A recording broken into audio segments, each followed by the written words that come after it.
Well guys, yung bagong taong dumating ngayong 2026, maraming mga bagay na nangyari just within a few days at yung iba nakakagulat. Within this past few days, merong medyo parang health concerns na nangyayari within the country. Yung flu season is mas lalo siyang naging mataas yung bilang at saka sa majority ng mga hospitals ngayon dito sa US, particularly dito sa area namin is 90% halos may flu. So, karamihan inuubo, may lagnat, or nagpapagaling.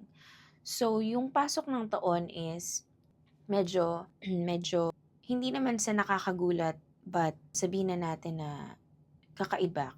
Unlike the previous years na controlled yung mga ganitong klase ng seasonal viruses because of yung vaccine na talagang pinapatupad nila dito.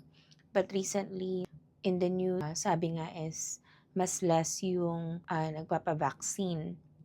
So, yung bilang ng flu cases is mas tumaas. Although, meron pang iba pang mga types ng viruses na kumakalat like COVID, RSV, colds. Yan yung isa sa mga inaabangan natin na magiging cases then within the season, especially na ngayong taglamig.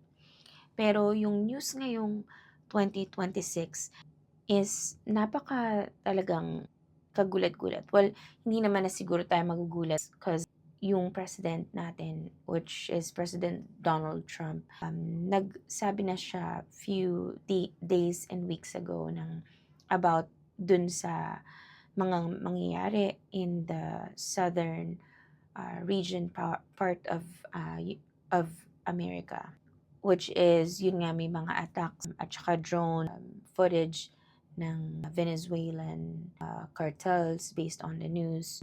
But we don't know for sure if that's actually the real case or if it's a strategic move of the United States toward the region.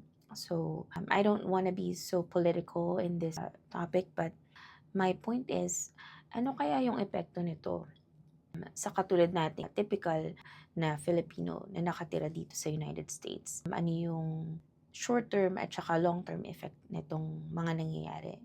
Well, for me, short-term is medyo nakikita na natin yung price ng oil at saka ng gas.